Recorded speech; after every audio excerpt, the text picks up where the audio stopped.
December 15th, 1944. The Ardennes Forest, Belgium. Temperatures hovering just below freezing, and Sergeant James Roosevelt Carter of the 761st Tank Battalion stood in the motor pool, methodically cleaning a Springfield rifle that had seen better days. The metal was pitted with age, the stock worn smooth from countless hands before his, and the other men couldn't help but notice. They believed this would be another quiet posting, another assignment where their contributions would be measured not by combat effectiveness, but by the color of their skin. They had no idea how catastrophically wrong they were about to be proven. Before we dive into this story, make sure to subscribe to the channel and tell me in the comments where you're watching from. It really helps support the channel. What unfolded over the next 72 hours would transform not just one man's reputation, but fundamentally challenge every assumption held by those who witnessed it, becoming a story that would be whispered through military ranks for generations, though rarely acknowledged in official records.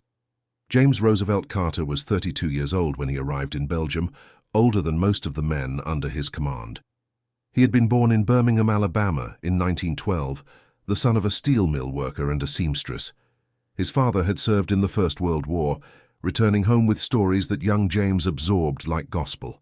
But his father had also returned with something else, a profound understanding that the country he had fought for did not see him as an equal, no matter how much he sacrificed in its service.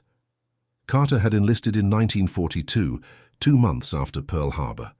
He had skills that made him valuable. He could strip and reassemble any weapon blindfolded, had an intuitive understanding of mechanical systems, and possessed a calm demeanor under pressure that made men naturally look to him for guidance.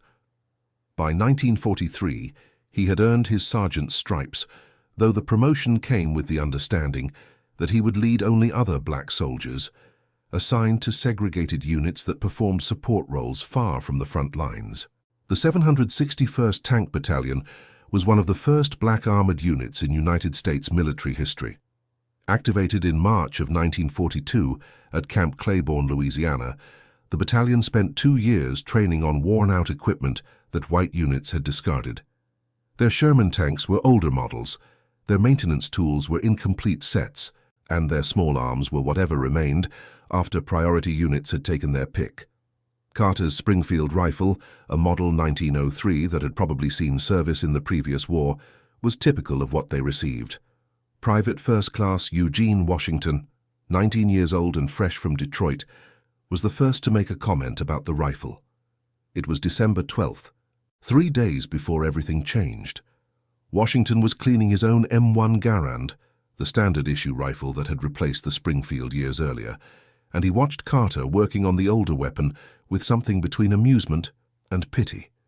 Washington said, trying to keep his tone light, "Well, Sarge, when you planning to upgrade to this century?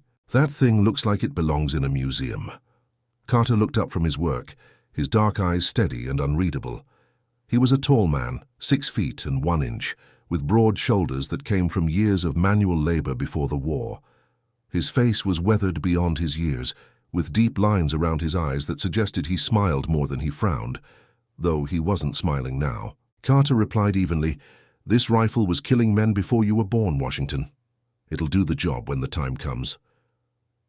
Corporal Marcus Thompson, 24, from Chicago, joined in with a laugh that held an edge Carter recognized all too well. It was the laugh of young men who used humor to mask their anger at a system that gave them the worst of everything and expected gratitude in return. Thompson added, "If the time comes, Sarge, where we're positioned back here, that old rifle's biggest threat is probably rust." The 761st was indeed positioned far from where anyone expected action. They were assigned to a quiet sector of the Ardennes, a densely forested region that Allied command considered unlikely for enemy operations. The German forces, Allied intelligence assured everyone, were depleted and defensive. The war in Europe was entering what many believed would be its final months. The German military leadership was supposedly incapable of mounting any significant offensive operations. What Allied intelligence failed to adequately assess was the desperation and audacity of that same German leadership. While American forces settled into what they thought was a peaceful winter sector, the German High Command was secretly massing forces for one final, massive counteroffensive. Operation Watch on the Rhine, as the Germans codenamed it, would involve over 200,000 troops, nearly 1,000 tanks and extensive artillery support. The goal was ambitious to the point of fantasy: punch through the Allied lines, capture the vital port of Antwerp, and split the American and British forces, potentially forcing a negotiated peace in the West. The German forces chose the Ardennes for the same reason the Allies had left it lightly defended. The terrain was considered too difficult for major operations. Dense forests, poor roads, and winter weather created natural obstacles. But those same obstacles would also make the attack a surprise. The offensive was scheduled to begin on December 16, 1944. Carter knew none of this as he cleaned his rifle on December 15th. What he did know was the peculiar isolation of his position. The 761st had been split up, with companies scattered across the region to provide armored support to various infantry units. Carter's platoon was assigned to a small depot near the town of Sankt Vith, a crossroads location that held strategic value but was deemed secure enough to be guarded by a minimal force. The depot itself was unremarkable: a collection of supply warehouses, a motor pool, a communications shack, and temporary barracks that housed approximately 40 men, including Carter's platoon of 12. The depot commander was First Lieutenant William Hargrove, a white officer from Virginia, who had made his opinion of serving with black troops abundantly clear through studied indifference. He spent most of his time in the communications shack, leaving the actual work to Carter and his men. Lieutenant Marcus Freeman, the platoon's commanding officer and one of the few black commissioned officers Carter had encountered, was a 26-year-old graduate of Howard University who carried himself with a dignity that seemed to both inspire and irritate various members of the military establishment. Freeman had been visiting battalion headquarters when the German offensive began, leaving Carter as the senior non-commissioned officer at the depot. On the evening of December 15th, Carter conducted what would be his last routine inspection before everything changed. He walked through the depot with Corporal Robert Johnson, 22, from Philadelphia, who served as the platoon's second-in-command in Freeman's absence. The night was crystalline and cold, the kind of cold that made men's breath hang in clouds and turned metal painful to touch with bare hands. Johnson said quietly, walking beside Carter, "Think we'll see any action before this war's over, Sarge?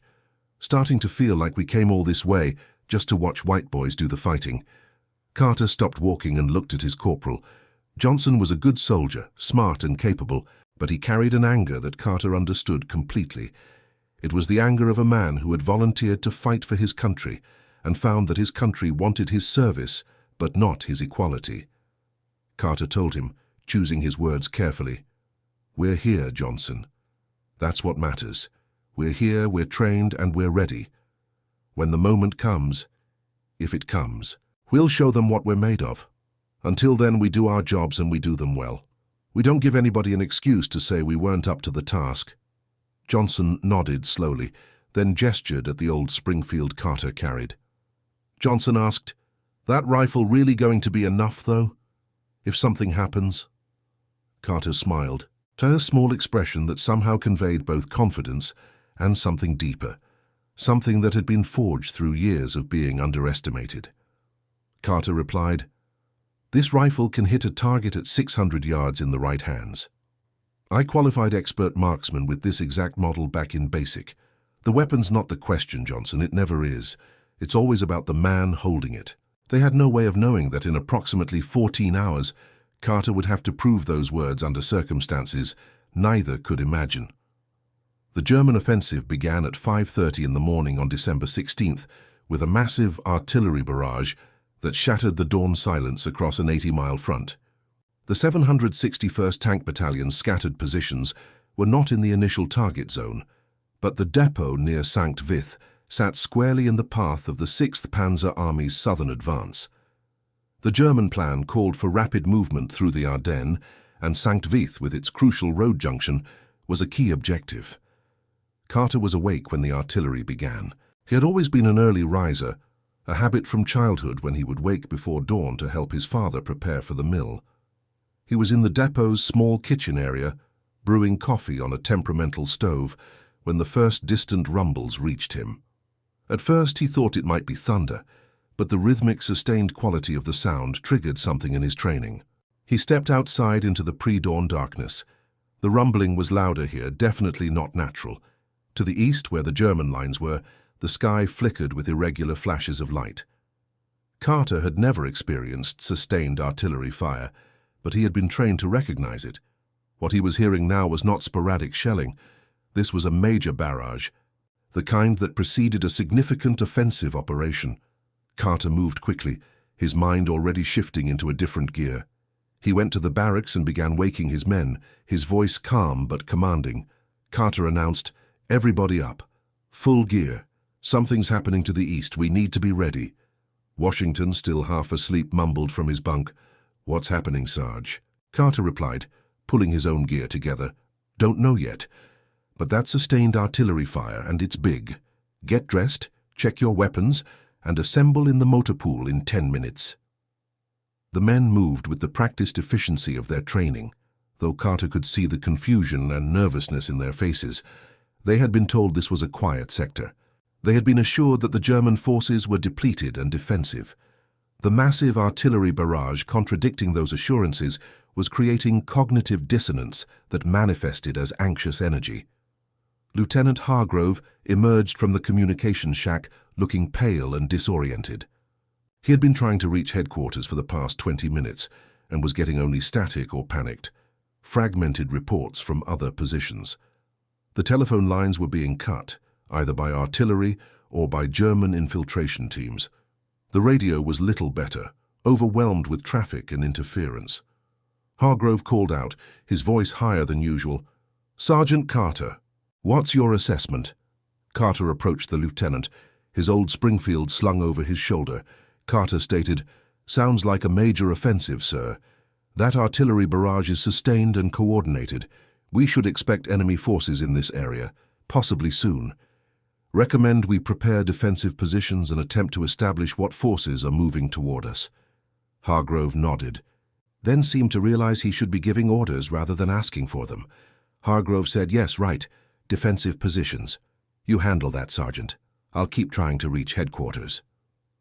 As dawn broke over the Ardennes that morning, it revealed a landscape transformed by war. The German offensive was massive, involving 3 armies and catching the Allied forces almost completely by surprise. Entire American positions were being overrun or bypassed. Communication networks were collapsing. The neat, organized front lines that had existed the previous day were dissolving into chaos. At the depot near Sankt Vith, Carter organized his 12 men into defensive positions with the methodical care of someone who understood that preparation meant survival. The depot's layout was not ideal for defense. It was designed for logistics, not combat. But Carter identified the strongest points, positioned his men to create overlapping fields of fire, and ensured everyone understood their sectors of responsibility. Private Jesse Coleman, 21, from Mississippi, was positioned in the motor pool with the platoon's Browning automatic rifle. Corporal Thompson and Private Washington were placed in the main warehouse with good sightlines to the eastern approach. The other men were distributed around the depot's perimeter, creating a defensive circle that was stretched thin but provided 360-degree coverage. Carter positioned himself in a second-story window of the supply office, a wooden structure that gave him elevated observation of the main approaches. He set up his Springfield with deliberate care, checking the action, verifying his ammunition supply, and arranging spare clips within easy reach. He had 80 rounds total, carefully preserved ammunition that he had maintained with the same attention others gave to family photographs. Thompson called up from below, "Sarge, we really think they're coming here. This is just a supply depot. We're not exactly high priority." Carter looked down at his corporal. Thompson's question was reasonable, but it missed the strategic reality. Carter explained, "We're on the road to Sankt Vith, and Sankt Vith controls the road network in this sector. If the Germans are pushing west, they'll need these roads. That makes us relevant, whether we like it or not." The morning progressed with agonizing slowness. Reports continued to filter through the damaged communication networks, each one worse than the last. German forces had broken through in multiple locations. American units were falling back, sometimes in organized retreats, sometimes in panicked routes. The scale of the offensive was becoming clear, and it was staggering. At approximately 1100 hours, Lieutenant Hargrove received a direct order from someone claiming to be from division headquarters, though the transmission was broken and partially incomprehensible. The order was clear enough. Abandon the depot and fall back to Sankt Vith proper, where forces were consolidating for defense. Hargrove emerged from the communications shack with visible relief on his face. Hargrove announced to Carter, "We're pulling out, Sergeant. Orders are to destroy what we can't carry and fall back to Sankt Vith. We leave in 30 minutes. Carter felt something cold settle in his stomach.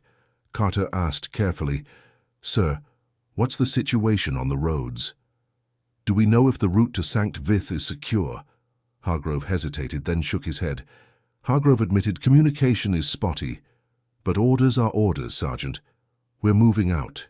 The next 25 minutes were spent preparing for evacuation. The men loaded 2 trucks with whatever supplies and equipment they could carry.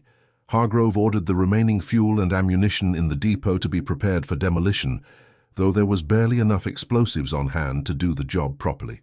The evacuation was proceeding in organized chaos when the first refugees appeared on the Eastern Road.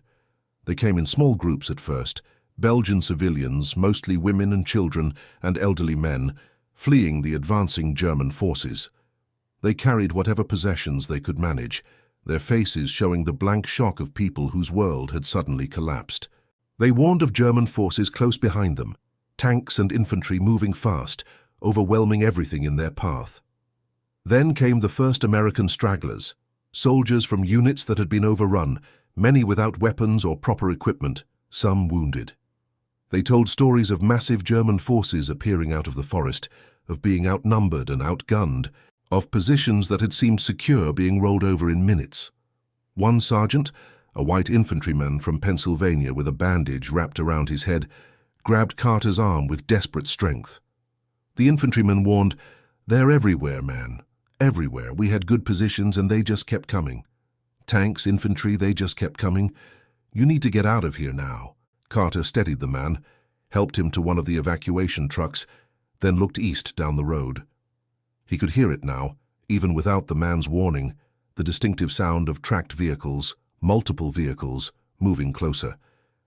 The German advance was reaching the depot. Hargrove's voice cracked as he shouted, "Everyone in the trucks now! We're leaving!" The evacuation became a scramble. Men who had maintained discipline moments before were now racing for the trucks, driven by the primal fear that comes from hearing an enemy approaching and knowing you're not prepared to face them. In the chaos, the careful loading plan dissolved. Equipment was abandoned, supplies left behind in the rush to escape. Carter was helping wounded stragglers into the second truck when he heard Coleman shout from across the motor pool. Coleman yelled, "Sarge! Johnson's hurt! He's hurt bad!" Carter sprinted across the depot yard to find Corporal Johnson on the ground, his leg twisted at an unnatural angle. In the rush to load the trucks, a pallet of supplies had shifted and fallen, catching Johnson's leg and clearly breaking it. The corporal's face was grey with pain and shock. Thompson and Washington were already there, trying to figure out how to move Johnson without causing more damage. Carter dropped beside them, quickly assessing the injury. It was bad. A compound fracture that would require careful handling. Moving Johnson quickly would cause excruciating pain and potentially worsen the injury. Carter said to Thompson, "Get a stretcher from the medical supplies. We need to immobilize this before we move him." Hargrove appeared, his face panicked. Hargrove said urgently, "We don't have time, Sergeant. The enemy is almost here." Carter looked up at the lieutenant, and for a moment, everything else fell away except the question of what kind of man he would be in this moment. He could leave Johnson, follow orders, possibly save his own life and the lives of the men who could still move, or he could stay, help his wounded man, and face whatever was coming down that road. Carter stated, his voice level, "Sir, we don't leave our men. Get Thompson and Washington on the trucks. I'll stay with Johnson and catch up when we can." Hargrove shook his head violently. Hargrove insisted, "That's not reasonable, Sergeant. You'll both be captured or worse. We have to go now." Carter stood, his full height suddenly seeming even more imposing.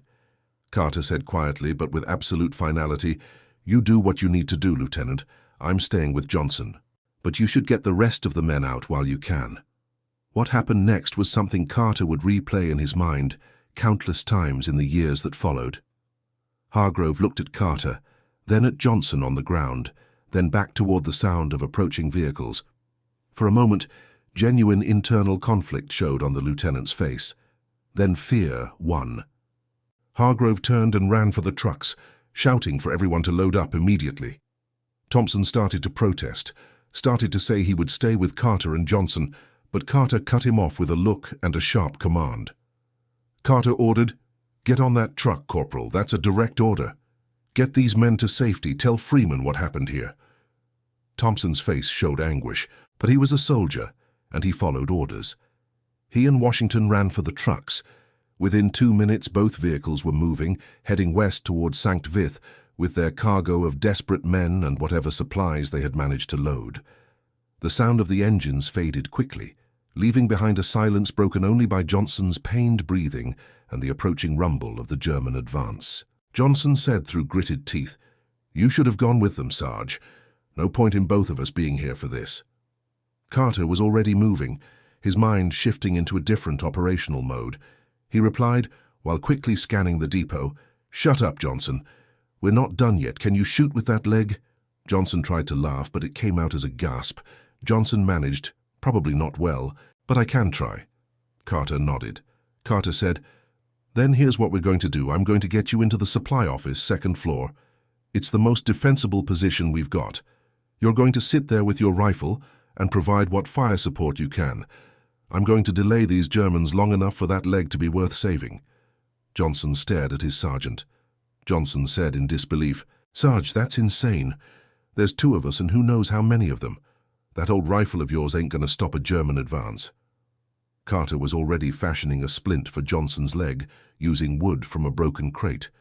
He worked quickly but carefully, his hands steady despite the approaching danger.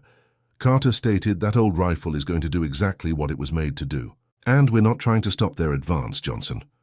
We're just trying to make them think twice about coming through here without proper reconnaissance. We're going to be a problem they need to solve, and solving problems takes time." Over the next 15 minutes, Carter performed what would later seem like an impossibly calm series of actions given the circumstances. He stabilized Johnson's leg, then half-carried, half-dragged the wounded corporal to the supply office and up to the second floor. He positioned Johnson with his M1 Garand at a window facing south, giving him a clear field of fire on one approach, while Carter covered the main eastern approach. Then Carter moved through the depot with purposeful speed, setting up what he would later describe as complications. He positioned fuel drums at strategic points, not enough to create effective barriers, but enough to make advancing forces cautious. He scattered loose ammunition around the motor pool, creating the appearance of more defenders than actually existed. He hung uniforms and equipment in windows to suggest occupied positions. It was theater, essentially. Carter was creating the illusion of a defended position with significant forces, when in reality, it was one sergeant with an old rifle and one wounded corporal who could barely move. But Carter understood something fundamental about warfare that all the strategy manuals tried to capture, but rarely succeeded in fully expressing. Battles are won as much in the minds of combatants as on the physical field of engagement. If he could make the Germans believe this depot was strongly defended, they would approach cautiously, deploy forces carefully, potentially waste precious time on a position that their timetable probably said should be bypassed quickly. So, Carter returned to his position in the supply office's second floor just as the first German forces came into view on the eastern road. It was approximately 1300 hours, December 16, 1944. What Carter saw emerging from the tree line made his breath catch for just a moment before his training reasserted control. The German force was larger than he had hoped, but smaller than he had feared. It appeared to be a reinforced reconnaissance element. 2 seen KFZ, 231 armored cars, approximately 25 to 30 infantry soldiers, and a Kubelwagen utility vehicle that probably carried an officer. They were moving in a dispersed formation that suggested professionalism and experience. These were not green troops or desperate stragglers. This was a veteran unit conducting advance operations for the larger force behind them. The German column slowed as it approached the depot. Carter could see through his rifle's iron sights as officers in the Kübelwagen raised binoculars and surveyed the position. They had clearly noticed the apparent signs of hasty evacuation, scattered equipment, tire tracks heading west, the general disorder of a position abandoned under pressure. But they had also noticed the fuel drums, the positioned equipment, the potential for this to be either an abandoned depot or a prepared ambush. Carter watched an officer, probably a captain based on his insignia, dismount from the Kübelwagen and gather several soldiers for what appeared to be a briefing. The officer was making a tactical decision: commit forces to clear the depot thoroughly, or bypass it and continue the advance. Every minute he spent making that decision was a minute Carter was buying for his men to get farther away. The German captain made his decision. He detailed a squad of approximately 10 soldiers to advance on the depot, while the armored cars provided overwatch and the rest of the force remained in reserve. It was a sensible, cautious approach. The squad advanced in proper formation, weapons ready, using cover effectively as they moved toward the depot's perimeter. Carter let them come. His finger rested lightly on the Springfield's trigger, his breathing steady and controlled. He had selected his first target carefully, not the obvious leader, not the closest soldier, but a man in the middle of the advancing squad whose sudden fall would create maximum confusion about where the fire was coming from. The advancing soldiers reached the depot's perimeter fence, a low barrier that provided no real obstacle. They were approximately 200 yards from Carter's position. The squad leader raised his hand to signal a pause before they entered the open ground of the depot yard. Carter exhaled slowly and squeezed the trigger. The Springfield's report was sharp and distinct, different from the crack of the more modern M1 Garand. The recoil was familiar, comfortable, an old friend greeting Carter's shoulder. Through the sight picture, Carter saw his target stumble and fall. The soldiers' training took over immediately. They scattered for cover, seeking the source of the fire, returning shots in the general direction of the depot but without clear targets. Carter had already shifted position, moving to a different window. He had mapped out 5 different firing positions in the second floor, each offering different angles on the approaches. He would fire from one position, then move to another before the Germans could properly orient on his location. It was a tactic that worked only if you were disciplined, if you could resist the urge to keep shooting from a successful position. From his new position, Carter acquired another target, a soldier who had taken cover behind a wooden post that provided concealment but not actual protection. Carter fired again. The Springfield's action cycled smoothly, ejecting the spent brass and chambering a new round. The soldier behind the post went down. Below, Johnson fired 3 quick shots from his M1. Carter didn't know if Johnson had hit anything, but the semi-automatic rifle's rapid fire from a different position added to the illusion of multiple defenders. The German squad was now fully pinned, taking cover and trying to identify their attackers. The German captain at the road had seen enough. Through his binoculars, he had observed 2 soldiers go down to what appeared to be precision rifle fire from the depot buildings. He was hearing fire from at least 2 positions, possibly more. His tactical calculus was being recalculated. This was not an abandoned depot. This was a defended position with marksmen who knew what they were doing. Carter watched as the German captain made a decision. The captain ordered his squad to withdraw, pulling them back, while the armored cars moved forward to provide suppressing fire. The 2-scene KFZ, 231 armored cars advanced, their autocannons beginning to fire at the depot buildings. 20mm autocannon shells began impacting the wooden structures. The supply office shook with each impact, wood splintering, windows shattering. Carter grabbed Johnson and pulled them both down below the window level as shells tore through the building. The noise was overwhelming, a sustained barrage that lasted nearly a full minute before stopping. In the relative silence that followed, Johnson said shakily, "Sarge, I think we made them mad." Carter was already moving, dragging Johnson toward the stairs. Carter stated urgently, "They're going to try to flank us or call up more firepower. We need to relocate." They made it down the stairs, Carter supporting most of Johnson's weight, just as the German infantry began their second advance. This time, the squad was supported by one of the armored cars, moving slowly forward, providing mobile cover. The soldiers were more cautious now, having learned that this position had teeth.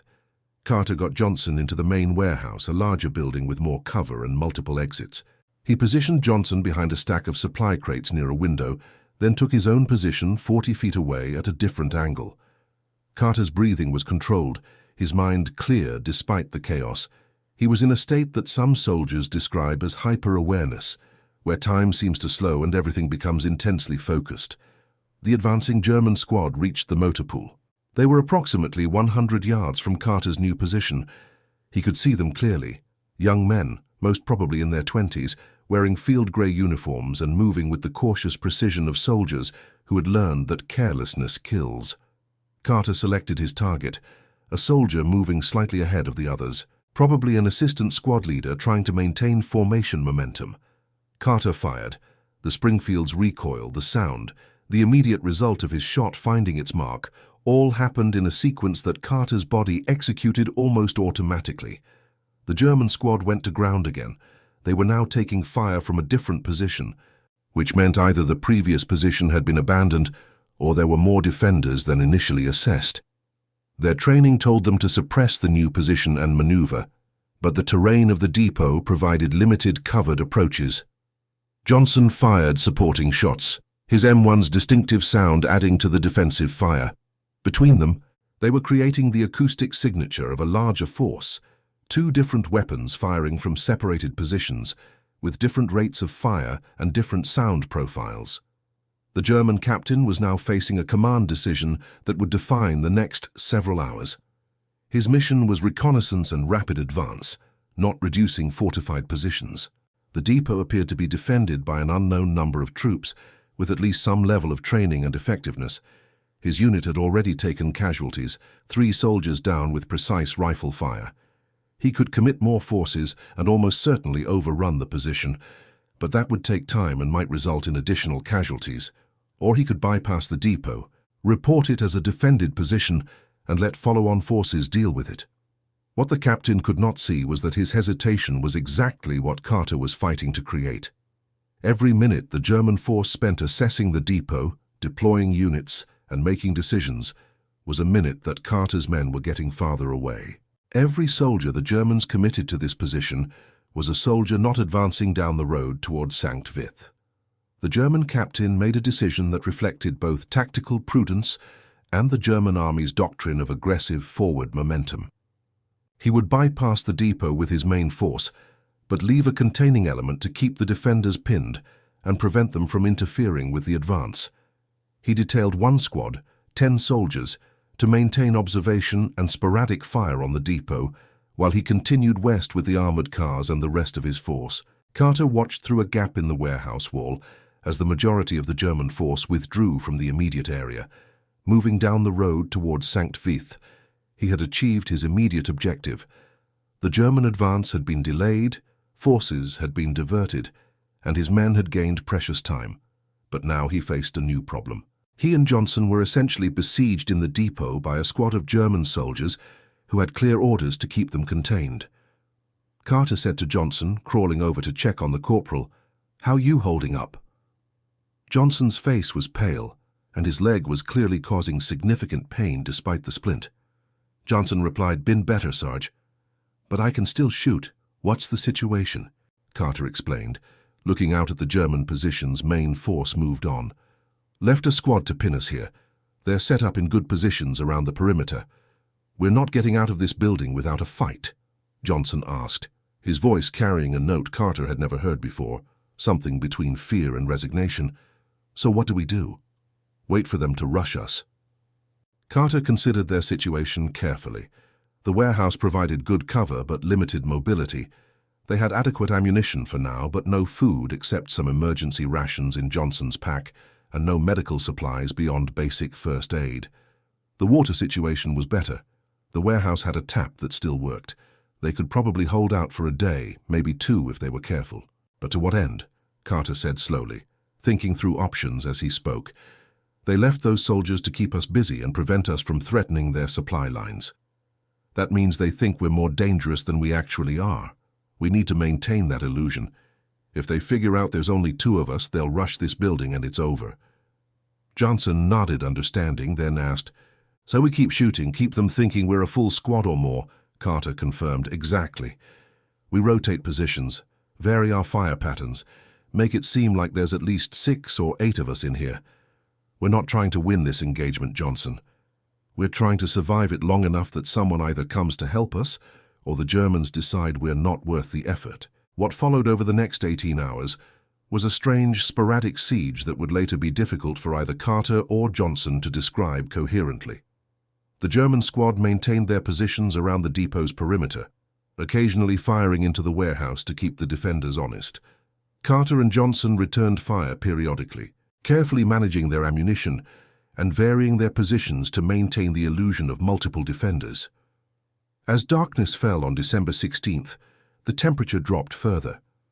The warehouse was unheated, and both men began to feel the cold in earnest. Carter used the darkness to move through the warehouse, gathering anything that could provide warmth or utility. He found some canvas tarps that they could use as blankets, located additional ammunition in a storage locker that previous occupants had overlooked, and discovered a small cache of tinned rations that would keep them fed for several days if necessary. Johnson's condition was declining. The pain from his broken leg was constant, and without proper medical care, Carter worried about infection or other complications. He did what he could with the limited supplies available. He kept Johnson as comfortable as possible, ensured he drank water regularly, and tried to keep his spirits up with quiet conversation during the lulls in firing. During one such lull around midnight, Johnson said to Carter, "You know, Sarge, everybody back at base used to laugh about that old rifle of yours. Thought it was funny. You keeping it so clean, treating it like it was something special. Nobody's laughing now." Carter was cleaning the Springfield again, a ritual that he found calming even in these circumstances. Carter replied, "A weapon's only as good as the person using it, Johnson. Doesn't matter if it's old or new, fancy or plain. What matters is whether you respect it, maintain it, and know how to employ it properly. Same as most things in life." Johnson was quiet for a moment, then said, "We're not getting out of this, are we, Sarge?" "I mean, not really. Even if we survive tonight, tomorrow, what then? There's a whole German army out there and 2 of us in here." Carter looked at his corporal, seeing the fear and resignation in the younger man's face. It was a look Carter had seen before, in mirrors and in the faces of other black men who had been told their entire lives that they were worth less, could achieve less, should expect less. It was the look of someone who had internalized society's low expectations and was now seeing them seemingly confirmed. Carter said firmly, putting down his rifle and giving Johnson his full attention, "We're getting out of this because we're soldiers, and soldiers adapt and overcome. We're getting out of this because I didn't carry you into this building just to watch you give up. And we're getting out of this because there are men back at battalion who need to hear about what happened here, who need to know that when it mattered, we stood our ground and did our duty. You understand me, Corporal?" Johnson's eyes filled with tears. Whether from pain or emotion or exhaustion, Carter couldn't tell. Johnson said, "Yes, Sergeant, I understand." The night passed slowly. The Germans made one probing attack around 0200 hours, attempting to move closer to the warehouse under cover of darkness. Carter and Johnson repelled it with careful aimed fire that suggested alert and competent defenders. 2 more German soldiers went down, and the rest withdrew to their previous positions. The cost was steep. Carter and Johnson had expended nearly 30 rounds between them, ammunition they could ill afford to waste. As dawn broke on December 17th, Carter assessed their situation critically. They had perhaps 100 rounds of ammunition remaining between them. Johnson's condition was stable but not improving. The German squad showed no signs of withdrawing or reducing their containment, and most concerning, Carter could hear the sounds of more German forces moving on the road, the ongoing offensive pushing past their isolated position. But Carter also recognized something crucial. They were still alive, still capable of resistance and still tying down enemy forces.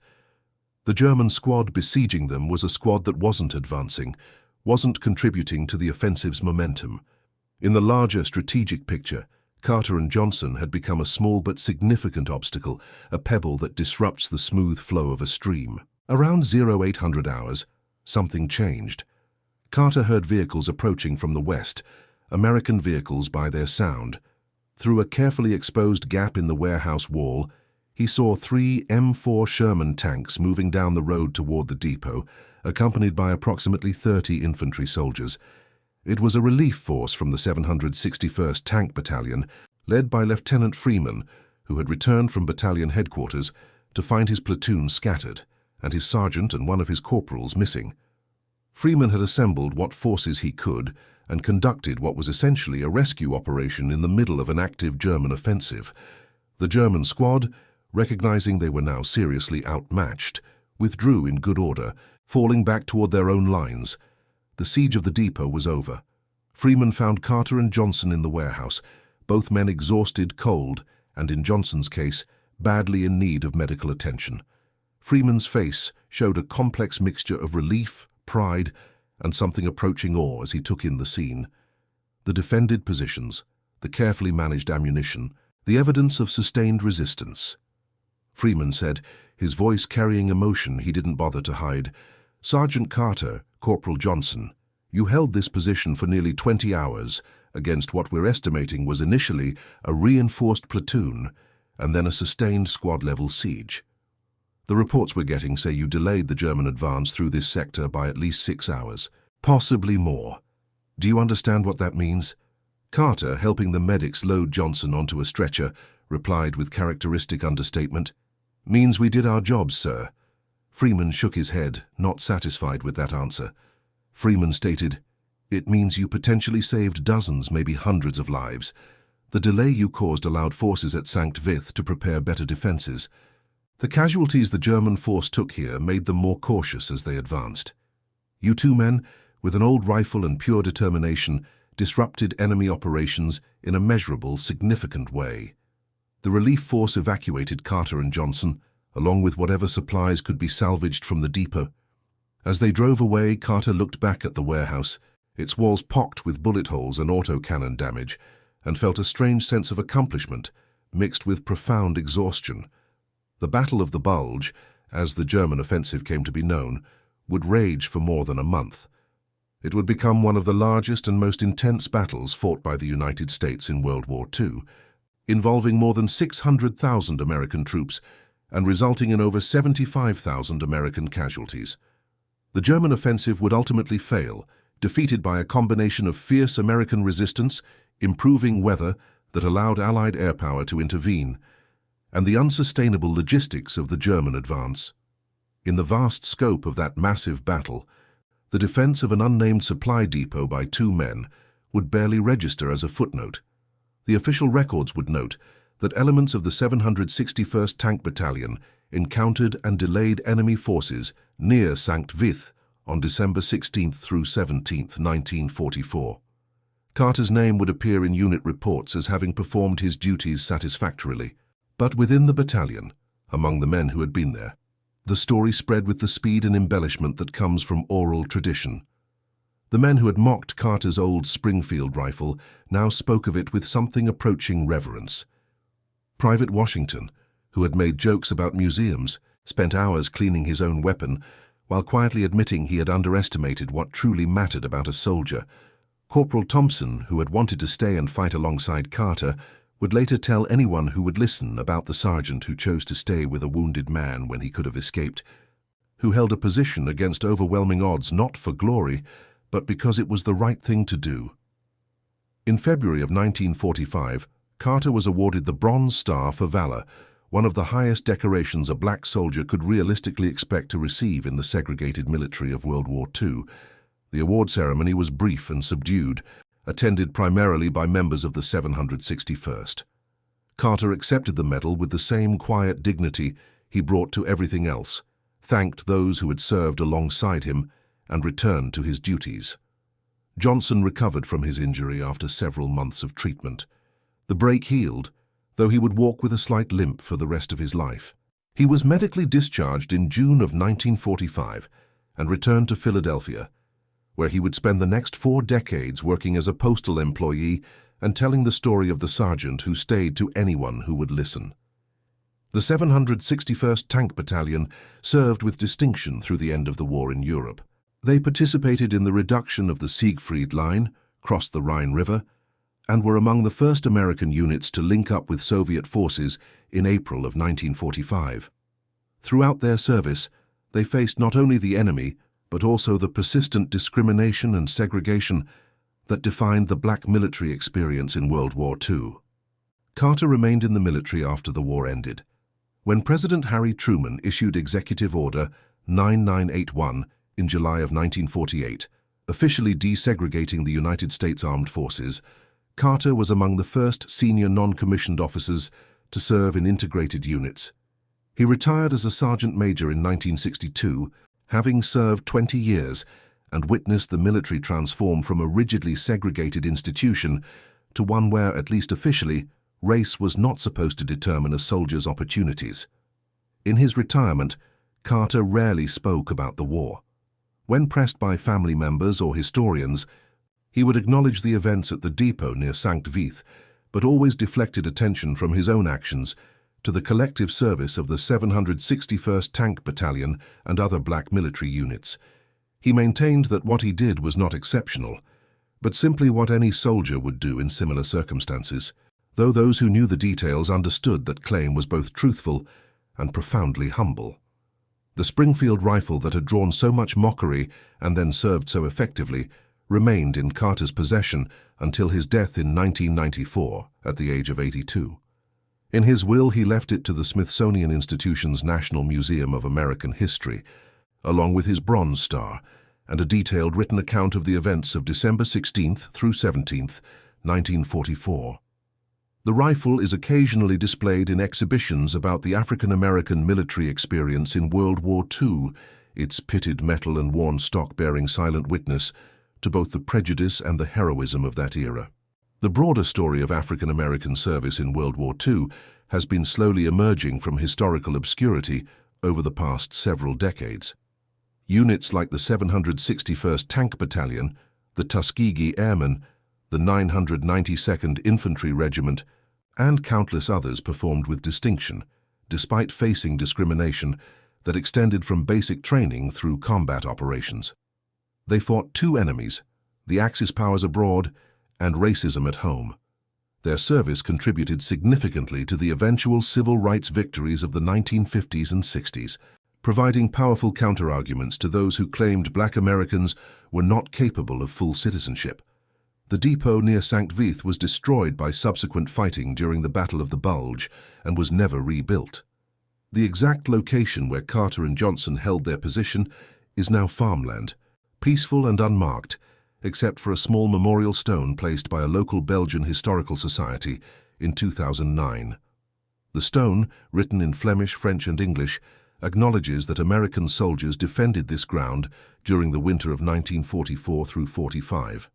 It does not name Carter or Johnson specifically, but it stands as recognition that something significant happened in that place, that lives were spent and saved on that frozen ground.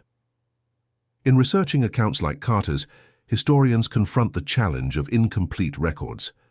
The official documentation of segregated black units was often less detailed than that of white units, a reflection of the military's institutional biases. Many accounts survive only through oral histories, personal letters, and the memories of aging veterans interviewed decades after the events. This creates gaps and uncertainties in the historical record, moments where the exact details are lost to time, and all that remains is the broader outline of extraordinary service under difficult circumstances. What can be established with certainty about James Roosevelt Carter is this: he was a soldier who performed his duty with exceptional skill when circumstances demanded it, who valued competence and discipline over recognition, and who understood that the true measure of a warrior is not the sophistication of his weapons, but the strength of his character. He faced prejudice with dignity, danger with courage, and recognition with humility. In doing so, he represented the very best of what soldiers aspire to be, regardless of race, era, or circumstance. The mockery Carter faced for his old rifle was a manifestation of the broader disrespect and underestimation that black soldiers faced throughout World War II. They were given inferior equipment, assigned to support roles, and generally treated as less capable than their white counterparts. The assumption was that black soldiers would not perform well in combat, that they lacked the discipline, courage, or intelligence required for effective military service. These assumptions were not supported by evidence, but were maintained by prejudice and institutional inertia.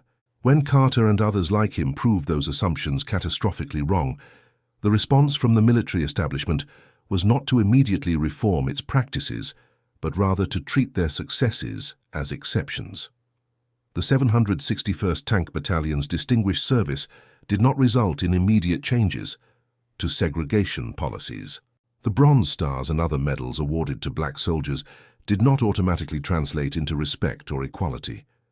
Change came slowly, grudgingly, driven more by political pressure and the undeniable evidence of black soldiers' competence than by any sudden enlightenment among military leadership. Yet change did come. The military that Carter joined in 1942, where his race determined his opportunities and his unit, had transformed by his retirement in 1962 into an institution that was, while still imperfect, measurably more just.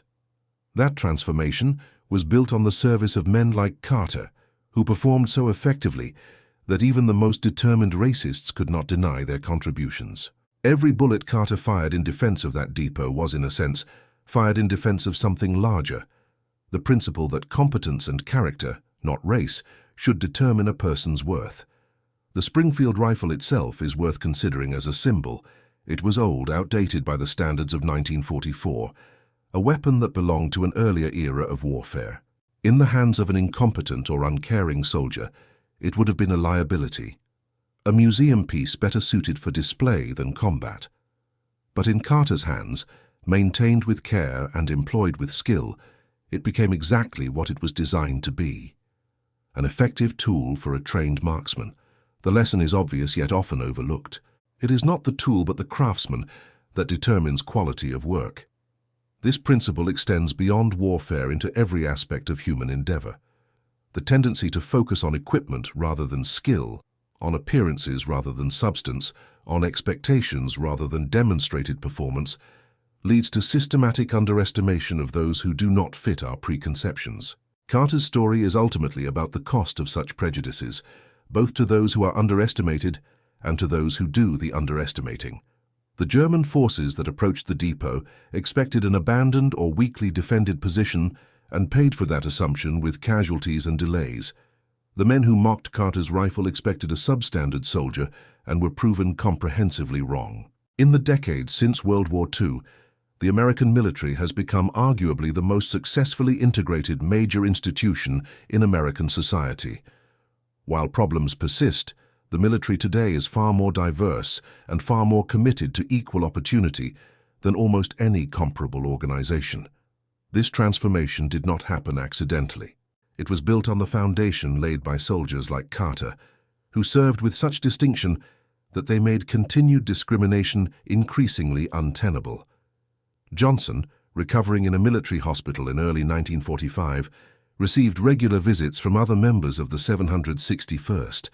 They would sit by his bed and talk about the war, about home, about what they would do when the fighting finally ended. Inevitably, conversation would turn to the siege at the depot, and Johnson would tell the story again, each telling adding small details or emphasizing different aspects. In one such telling, recorded by a military chaplain who was documenting black soldiers' experiences, Johnson said something that captures perhaps the most important element of Carter's actions.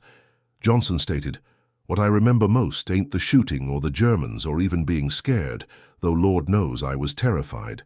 What I remember is Sarge telling me we were getting out of there, telling me like it was just a simple fact, like there wasn't no question about it.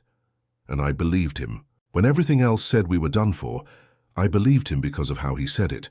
Like our living or dying was just a decision we got to make. And we decided to live. Simple as that." That statement, recorded in faded ink in a chaplain's notebook, now archived at the Library of Congress, may be the most accurate summary of what happened at the depot near St. Vith. Carter made a decision, then executed that decision with skill and determination until circumstances changed. He did not accept the role of victim that circumstances seemed to assign him. He did not surrender to the statistical improbability of survival. He simply applied his training, used his resources effectively, and persevered until relief arrived. This is not to romanticize war or suggest that determination alone can overcome any obstacle.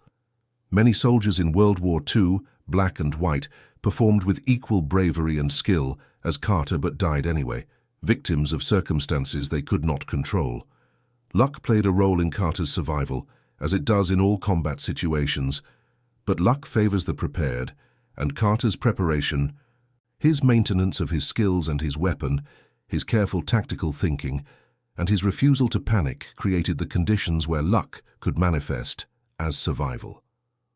The question of whether Carter received appropriate recognition for his actions has been debated by military historians. A Bronze Star is a significant decoration, but some have argued that Carter's actions warranted a higher award, possibly the Distinguished Service Cross or even the Medal of Honor. During World War II, no black soldier received the Medal of Honor, a statistical impossibility that reflected institutional racism rather than any lack of heroic actions. In 1997, after extensive historical review, President Bill Clinton posthumously awarded Medals of Honor to 7 black World War II veterans whose actions had been documented but inadequately recognized at the time. Carter was not among them, primarily because the documentation of his actions, while compelling, was less detailed than the standard required for the nation's highest military decoration. Whether Carter deserved a higher medal is perhaps less important than recognizing that countless acts of heroism by black soldiers in World War II went unrecognized entirely, lost to historical indifference or active suppression. For every Carter whose story survived, there were others whose equally remarkable actions were never recorded, never acknowledged, never remembered. The incomplete historical record is itself evidence of the discrimination these soldiers faced. The 761st Tank Battalion was deactivated in March of 1946, its members dispersed into civilian life or transferred to other units. The men who had served together, who had trained on inadequate equipment and fought with distinction despite systemic discrimination, scattered across America and largely faded from public consciousness.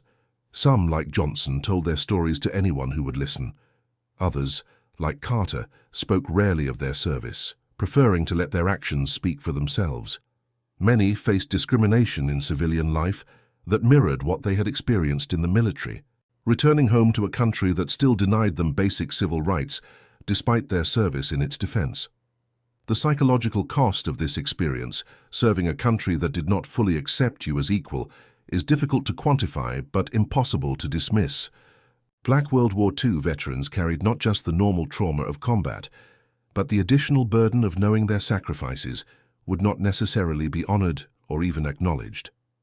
Some became active in the civil rights movement, their military service giving them organizational skills and moral authority. Others simply tried to build lives and families, to find dignity and purpose in a society that still viewed them as second-class citizens. Carter fell into the latter category. He did not become an activist or a public figure. He married in 1947, had 3 children, worked various jobs during his military career and after retirement, and lived a life that those who knew him described as quietly principled. His children remember him as a father who emphasized education, self-reliance, and dignity. He spoke to them about the importance of doing any job well, regardless of recognition. He taught them to judge people by their actions rather than their words. He embodied, in other words, the values that had served him in that warehouse near Sankt Vith. In the broader context of World War II, the Battle of the Bulge represented Germany's last major offensive capability. The operation consumed resources the German military could not replace and resulted in casualties it could not afford.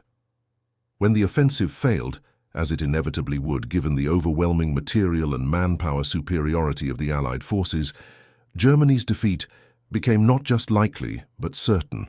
The war in Europe would continue until May of 1945, but its outcome was determined in the winter forests of the Ardennes. Carter's small part in that larger battle, his defense of a supply depot that delayed enemy forces for a handful of hours, was militarily insignificant in isolation. Wars are not won by individual acts of heroism, no matter how remarkable. They are won by industrial capacity, by logistics, by the ability to bring overwhelming force to bear repeatedly until the enemy's capacity to resist is exhausted. But wars are fought by individuals, and the accumulation of thousands of individual decisions, each made under pressure, collectively determines outcomes. Every hour Carter delayed the German advance was an hour that American forces elsewhere could prepare defenses, reposition units, bring up reinforcements. Multiply that by every other position where American soldiers, often outnumbered and outgunned, chose to resist rather than retreat, and the cumulative effect becomes measurable. The Battle of the Bulge was won not through any single decisive engagement, but through countless small resistances that cumulatively bled the German offensive of momentum and strength. The Springfield rifle that Carter used is now properly understood as not merely functional but, in certain contexts, superior to more modern weapons. Its bolt action required the shooter to manually cycle each round, which reduced rate of fire compared to semi-automatic rifles. But that same bolt action provided exceptional accuracy and reliability. In the hands of a trained marksman, a Springfield could consistently hit targets at ranges that challenged more modern weapons. Carter's choice to maintain and use the Springfield was not, as some had assumed, a matter of making do with inferior equipment. It was a deliberate choice based on his own skills and the weapon's capabilities. This challenges another common assumption, that newer is always better, that progress is linear, that older methods or tools are inherently inferior. In reality, different tools serve different purposes, and the best tool depends on the specific circumstances and the skill of the user. A semi-automatic rifle in the hands of an inexperienced shooter is less effective than a bolt-action rifle in the hands of an expert marksman. The tool matters less than the person wielding it. As the years passed and Carter aged, he occasionally attended reunions of the 761st Tank Battalion. These gatherings grew smaller as veterans passed away, but they maintained a sense of camaraderie that civilian life rarely replicated. The men who had served together in segregated units shared experiences that were difficult to explain to those who had not been there. They had faced not only the normal challenges of military service, but the additional burden of proving themselves constantly, of knowing that their failures would be attributed to their race, while their successes would be dismissed as exceptions. At one such reunion in 1987, a younger historian asked Carter what he wanted people to remember about black soldiers' service in World War II. Carter thought carefully before responding, his answer recorded in the historian's notes. Carter said, "I want people to remember that we served, that when our country called, even though our country didn't treat us right, we answered. We wore the uniform, we did the job, and we did it well. We weren't looking for special recognition or extra credit. We just wanted to be judged by the same standards as everybody else, and when we were finally given the chance to prove ourselves, when we were finally put in positions where our performance mattered, we performed. That's what I want remembered. Not that we were heroes, but that we were soldiers, and we did our duty." That statement encapsulates perhaps the most important aspect of Carter's story, and the stories of thousands of other black service members in World War II. They were not asking for special treatment or lower standards. They were demanding equal opportunity and equal recognition. They wanted to be judged by their performance, not by their race. And when circumstances finally forced the military to evaluate them on their actual capabilities, they proved comprehensively that the prejudices they had faced were baseless. The transformation of American society regarding race has been slow, incomplete, and marked by continued struggles. But the service of Black World War II veterans played a crucial role in that transformation. They provided irrefutable evidence that racial discrimination was not based on actual differences in capability, but on prejudice and institutional inertia. They demonstrated that when given proper training, equipment, and opportunity, Black Americans could perform any task as effectively as anyone else. This lesson, learned in the crucible of war, would eventually extend into civilian society, though the process would take decades and remains ongoing.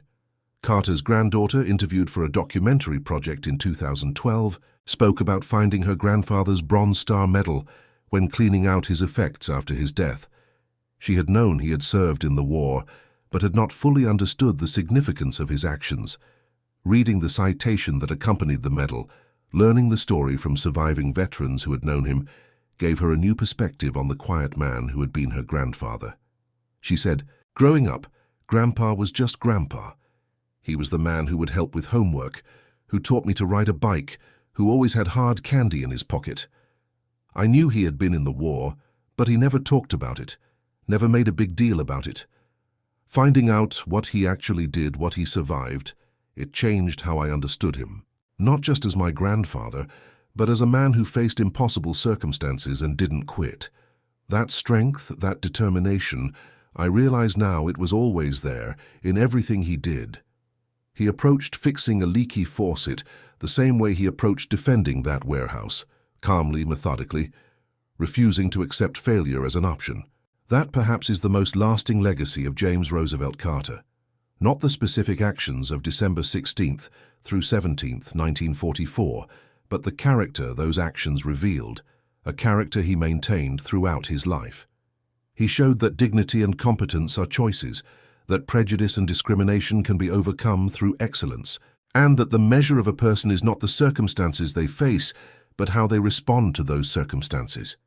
The old Springfield rifle, maintained with care when others mocked it, proved itself when circumstances demanded. The black sergeant, underestimated and disrespected, proved himself when given the opportunity. The lesson applies universally. Do not judge based on appearances or assumptions.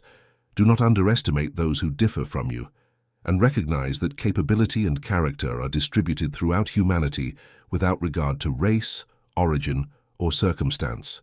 And that concludes our story. If you made it this far, please share your thoughts in the comments. What part of this historical account surprised you most? Don't forget to subscribe for more untold stories from World War II, and check out the video on screen for another incredible tale from history. Until next time.